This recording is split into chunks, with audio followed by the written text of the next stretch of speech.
Hello friends, आज हम जो है वो गोविंद पारिक स्टार्ट कर रहे हैं। जो फर्स्ट पेज है उसका तुलनात्मक अध्ययन है, जैसे कि विभिन्न आचार्यों ने किसके कितने भेद बताए हैं। तो ये जो है वो कंपैरेटिव स्टडी है। तो सबसे पहले हमारा लिखा है कि त्रिसूत्र क्या होता है। हेतु, लिंग और औषध को हम त्रिसूत्र बोलते हैं। त्रिदंड बोलते हैं सत्व, आत्मा और शरीर को। त्रिस्थूण पूछा जाए तो वात पित्त कफ है। और त्रिस्तंभ पूछा जाए तो वात पित्त कफ। त्रय उपस्तंभ पूछा जाए तो आहार, निद्रा और ब्रह्मचर्य है। अब ये याद रखना आपको कि त्रय उपस्तंभ पूछा है कि त्रय स्तंभ पूछा है। स्तंभ होंगे वात पित्त कफ और उपस्तंभ में आहार, निद्रा और ब्रह्मचर्य। और आचार्य वाग्भट के अकॉर्डिंग आहार, निद्रा और अब्रह्मचर्य। त्रिस्कंद में हमारा आता है हेतु, लिंग और औषध, यानी जो त्रिसूत्र है उसको ही हम त्रिस्कंद बोलते हैं। और स्कंद त्रय, त्रय पीछे लगा, यानी स्कंद त्रय होते हैं हेतु, दोष और द्रव्य। इसके अलावा हमें पता है कि अर्थ चतुष्टय क्या होता है। ज्ञान, लाभ, विचार और सत्ता। अर्थ द्वय हम आरोग्य और इंद्रिय जय को बोलते हैं, जो हमें सत्वृत्त से प्राप्त होता है। पुरुषार्थ चतुष्टय हमारा धर्म, अर्थ, काम और मोक्ष होता है। फिर आते हैं धूमपान के भेद। आचार्य चरक ने 3 बोले हैं, आचार्य सुश्रुत ने 5, वाग्भट ने 6 और शार्ंगधर ने 6 और वाग्भट ने 3। तो चरक ने जो 3 बोले हैं उसको हम कैसे याद रखेंगे। PSV, प्रायोगिक, स्नेहिक और विरेचनिक। और उनके जो धूमनेत्र उनकी लंबाई कितनी है, 36, 32 और 24। जो आचार्य सुश्रुत ने 5 बोले हैं वो कौन से हैं, प्रायोगिक, स्नेहिक, विरेचनिक, कासग्न और वामक। तो उन्होंने लंबाई क्या बोली है PSV की, 48, 32 और 24। यानी प्रायोगिक की चेंज किया 48, बाकी 32 और 24 स्नेही और विरेचनिक की। कासग्न और वामक वो दोनों 16 बोलते हैं, 16 अंगुल। फिर आते आचार्य शार्ंगधर ने जो 6 भेद बताए हैं उनमें शमन यानी जो प्रायोगिक उसी को बोलते हैं वो 40 है। मृदु 32 है। तीक्ष्ण 24 है। सेम वही है, लेकिन इन्होंने जो प्रायोगिक है यानी शमनिक जो धूमपान है उसकी 40 बोली है लंबाई। कासग्न की 16। वामक और व्रण धूपन, ये दो मतलब व्रण धूपन उन्होंने एक्स्ट्रा बताया, तो वामक और व्रण धूपन इन दोनों की जो लंबाई है वो 10 अंगुल है। धूमवर्ती जो होनी चाहिए वो 8 अंगुल लंबी होनी चाहिए, आचार्य चरक ऐसा बोलते हैं। फिर आते हैं हमारे आचार्य वाग्भट के अकॉर्डिंग अष्टांग हृदय है जो, उन्होंने मध्यम, स्नेहिक और तीक्ष्ण बोला है। मध्यम या शमन और तीक्ष्ण बोला है। तो मध्यम की 40 यानी प्रायोगिक। शमन है हमारा जो बृहण है, स्निग्ध है, मतलब वो 32 है। और तीक्ष्ण जो है वो 24 है। फिर उसके बाद हमारा आता है कि उन्होंने जो अष्टांग हृदय है उन्होंने माना तो नहीं है, लेकिन कासग्न जो धूमनेत्र है उसकी लंबाई बताई है 8 या 10 अंगुल होनी चाहिए। जो हमारे अष्टांग संग्रह हैं उन्होंने बोला है कासग्न और वामक की जो होती है वो 10 अंगुल है और व्रण धूम वाले की 8 अंगुल है। और उन्होंने जो है वो त्रिविधो धूम है। अष्टांग संग्रह बोलते हैं 3 प्रकार का धूम होता है। कौन सा, शमन, बृहण या शोधन। शमन को हम प्रायोगिक भी बोलते हैं और मध्यम भी, यानी 40 अंगुल। बृहण को हम स्नेहिक या मृदु भी बोलते हैं तो 32। शोधन को विरेचनिक और तीक्ष्ण बोलते हैं वो 24 अंगुल। आचार्य सुश्रुत और वाग्भट दोनों ने व्रण धूपन नेत्र की लंबाई 8 अंगुल बताई है। फिर आते हैं प्रायोगिक धूमपान के काल। आचार्य चरक ने 8 बताए हैं, यानी स्नात्वा भुक्त्वा समुल्लिख्य, क्षुत्वा धन्तान् निग्रह्य च, नावनम अंजन निद्रान्ते च आत्मान धूमपो भवेत्। फिर आचार्य वाग्भट क्या बोलते हैं ये हमें जरूर याद रखना है, क्वेश्चन भी पूछा हुआ है एक बार, कि मृदु जो है जो हमारा धूमपान है उसके 11 काल बताए हैं आचार्य वाग्भट ने। प्रायोगिक के 8, तो प्रायोगिक के तो हमें पता ही है 8 होते हैं, आचार्य चरक भी बोलते हैं। तो प्रायोगिक के 8, मृदु के 11 और तीक्ष्ण के 5 बोले हैं। आचार्य सुश्रुत ने टोटल जो धूमपान के काल हैं वो 12 बताए हैं, जिसमें से PSV यानी प्रायोगिक, स्नेहिक और विरेचनिक बताया। प्रायोगिक प जो है वो 4 की तरह लिखा जाता है तो 4, स्नेहिक 5 की तरह लिखा जाता है तो उसके काल हैं 5 और विरेचनिक के 3 हो गए। फिर प्रायोगिक कब कब किया जाता है, जैसे स्नान, दंत प्रक्षालन, भोजन, शस्त्रोपकर्म उपरांत, ये इंपॉर्टेंट है। शस्त्र कर्म के उपरांत कौन सा धूमपान करें तो प्रायोगिक।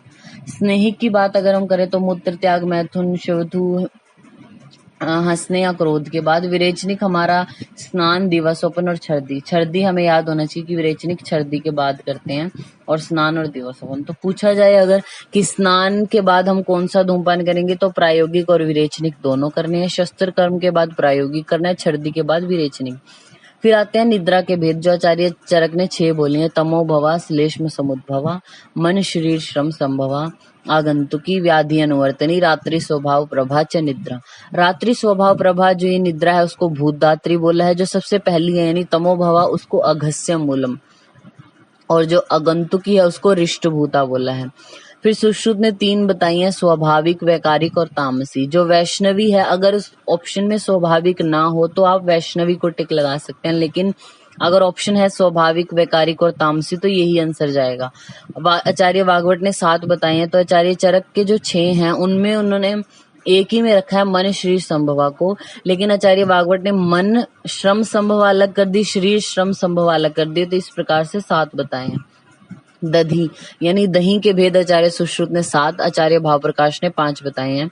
अधारणीय वेग चरक ने 13, वाग्भट ने भी 13 बताए हैं। बस उन्होंने चरक का जो उद्गार है उसके स्थान पर कास का वर्णन किया है, और उदावर्त जो है वो सुश्रुत ने 13 भेद बताए हैं। फिर आते हैं स्नेह की प्रविचारणाएं। स्नेह की प्रविचारणाएं आचार्य चरक ने 24 भी बताई हैं और 64 भी बताई हैं। आचार्य वाग्भट ने 64 बताई हैं रसों के अनुसार, और आचार्य काश्यप ने 20। ये इंपॉर्टेंट है, पूछा हुआ क्वेश्चन है आचार्य काश्यप के अकॉर्डिंग। फिर स्वेदन के भेद आते हैं। जो साग्नि स्वेद है वो आचार्य चरक ने 13 बताए हैं। आचार्य सुश्रुत और वाग्भट ने 4 बताए हैं। कौन से? ताप, ऊष्म, द्रव और उपनाह। आचार्य काश्यप 8 बोलते हैं स्वेद जो है हमारे। निराग्नि स्वेद आचार्य चरक ने 10 बोले हैं और आचार्य सुश्रुत ने 8। शिरो रोगों की अगर हम बात करें, आचार्य चरक ने 5 बोले हैं। वात, पित्त, कफ, सन्निपात, रक्तज और कृमिज। वात, पित्त, कफ, सन्निपात और कृमिज। आचार्य सुश्रुत ने 11 बताए, वो हमें पता है। वात, पित्त, कफ, सन्निपात, रक्त, क्षयज, कृमिज, सूर्यावर्त, अनंतवात, अर्धाव, भेदक, शंखक। आचार्य माधवकर ने भी सेम यही बोले हैं। आचार्य वाग्भट ने 10 बोले हैं, यानी उन्होंने जो सुश्रुत हैं उनके 2 न मानकर उन्होंने एक शिरोकंप ऐड किया था, तो उन्होंने 10 बताए हैं। आचार्य षडांगधर ने भी 10 बताए हैं। हृदय रोग की अगर हम बात करें, आचार्य चरक ने 5 बताए हैं, षडांगधर ने 5 बताए हैं और सुश्रुत ने 4 बताए हैं। हृदय रोग चरक ने 5 कौन से बताए थे? वात, पित्त, कफ, सन्निपात और कृमिज। आचार्य सुश्रुत ने उसमें सन्निपात को नहीं माना है। फिर उसके बाद हम बात करते हैं प्रमेह पीड़िकाओं की, तो आचार्य चरक ने 7 बताई हैं प्रमेह पीड़िकाएं, जिसमें से पहली 3 है जो श्राविका, कच्छपिका और जालिनी, वो कफज हैं, यानी कफ और मेद उनमें बहुत ज्यादा होता है। पित्त वाली जो है वो अंतिम की 4 है हमारी, सरस्वती, अलजी, विंता और विद्रदी। आचार्य सुश्रुत ने 10 बताई हैं। 7 चरक वाली प्लस में 3 मसूरिका, पुत्रिणी और विदारिका, ये 3 ऐड किया। आचार्य वाग्भट ने भी यही बताई हैं 10। षडांगधर ने 10 बताई हैं।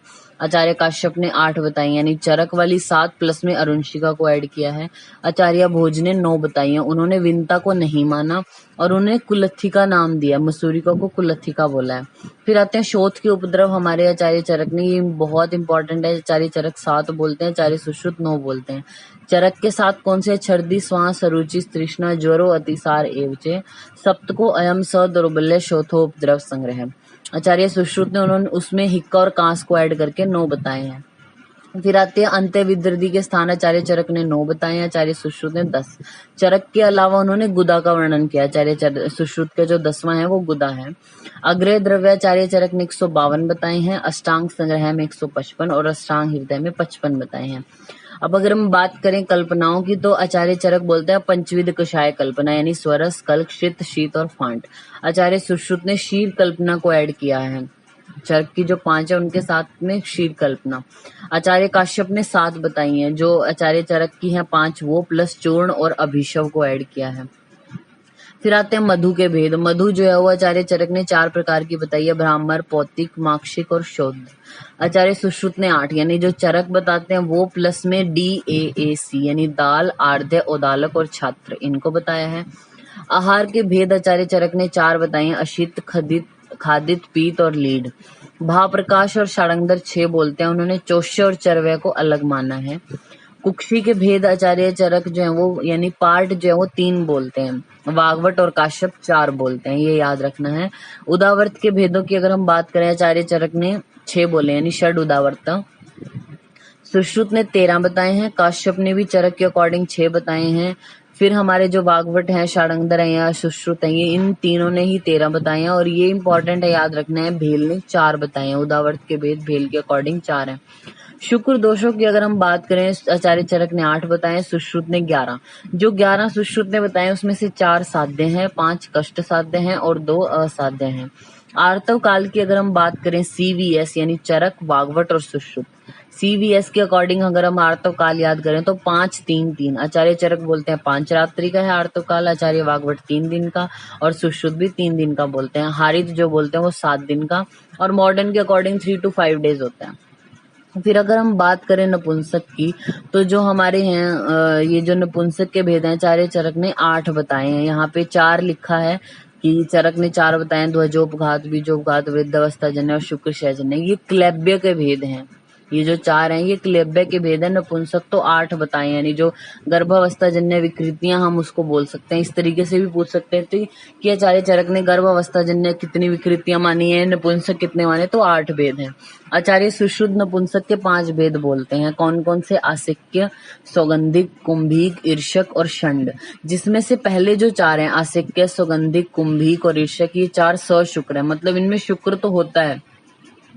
फिर एक अशुक्र वाला होता है जो षंड है हमारा, नरषंड या फिर नारी षंड। ठीक है। क्लैब्य की अगर हम भेदों की बात करें तो आचार्य सुश्रुत ने क्लैब्य के भेद बताए हैं 6, आचार्य चरक ने 4। बल वृद्धिकर भाव आचार्य चरक ने बताए हैं 13, शरीर वृद्धिकर भाव बताए हैं 4, और आहार परिणाम कर भाव बताए हैं 6। ठीक है। आहार विधि विधान 13 है। कोष्ठांगों में जो है वो आचार्य चरक बोलते हैं 15, जिनमें उन्होंने फुफ्फुस को नहीं माना। आचार्य काश्यप बोलते हैं कोष्ठांग 13, और आचार्य सुश्रुत 8 और वाग्भट भी 8 बोलते हैं। अगर हम बात करें आश्यों की तो आचार्य सुश्रुत ने 7 आश्य बोले हैं, स्त्रियों में 8, उन्होंने गर्भाशय एक्स्ट्रा बोला। आचार्य काश्यप जो है वो भी 7 ही मानते हैं आश्य, लेकिन उन्होंने कृमि आश्य एक एक्स्ट्रा बताया है। और आचार्य जो षडांगर है वो पुरुषों में 7 और स्त्रियों में 10 आश्य मानते हैं। तो ये आश्यों की बात है। अगर हम बात करें छिद्र की जो है वो उन्होंने षडांगर ने एक ब्रह्मरंध्र एक्स्ट्रा बताया, तो वो ऐड हो जाएगा। ठीक है। फिर उसके बाद आती है त्वचा की बात। तो त्वचा जो है वो चरक ने 6 बताई हैं, और अष्टांग संग्रह ने 6 बताई हैं। ठीक है। और अष्टांग हृदय और सुश्रुत ने जो है वो 7 बताई हैं। और मॉडर्न के अकॉर्डिंग हम 2 टिक लगा सकते हैं। फिर धमनियां आती हैं हमारी चरक के अकॉर्डिंग 200, और सुश्रुत ने बताई हैं 24, जो 10 ऊर्ध्वगामी हैं, 10 अधोगामी और 4 तिर्यक। संधियां जो है आचार्य चरक 200 बोलते हैं, आचार्य सुश्रुत 210 बोलते हैं। कुष्ठ की अगर हम बात करें, आचार्य चरक ने 7, 18 और असंख्या बताए हैं। आचार्य सुश्रुत ने 18 भेद बताए हैं, और भेल ने 18 बताए हैं, जिसमें से 9 साध्य हैं और 9 असाध्य हैं। उन्माद के भेद आचार्य चरक ने जो है वो 5 बताए हैं, वात, पित्त, कफ, सन्निपात और आगंतुज। आचार्य सुश्रुत ने 6 बताए हैं, चरक वाले 5 प्लस में विषज बोला है, और माधवकर और षडांगर ये भी 6-6 बोलते हैं। फिर शोथ के भेदों की अगर हम बात करें, अगर आपसे नॉर्मली पूछा जाए कि चरक के अकॉर्डिंग शोथ के कितने भेद हैं, तो आपको 3 टिक लगाना है, वो अष्टोत्तरीय अध्याय के अकॉर्डिंग। लेकिन 2 प्रकार का भी इन्होंने बोला है, 2 और 3 दोनों भेद बोले हैं। आचार्य सुश्रुत के अकॉर्डिंग आपसे शोथ के भेद पूछे जाए तो आपको 6 टिक लगाना है। वैसे उन्होंने भी 2, 5 और 6 प्रकार के बोले हैं। आचार्य वाग्भट के अकॉर्डिंग 9 टिक लगाना है। 3 भेद भी उन्होंने बोले, यानी 3 और 9 प्रकार का। आचार्य माधवकर ने 9 बोले हैं। फिर हम बात करें ग्रंथि की, तो आचार्य चरक ने 6 प्रकार की बोल दिया, वात, पित्त, कफ, सिरा, मांस और मेद। आचार्य सुश्रुत ने 5 प्रकार की, वात, पित्त, कफ, सिरा और मेदज। और आचार्य वाग्भट ने 9 प्रकार की। चरक के अकॉर्डिंग जो 6 हैं, यानी वात, पित्त, कफ, सिरा, मांस, मेद, प्लस में अस्थि, व्रणज और रक्तज, ये भी मानी है। आचार्य षडांगर ने भी 9 मानी है ग्रंथि।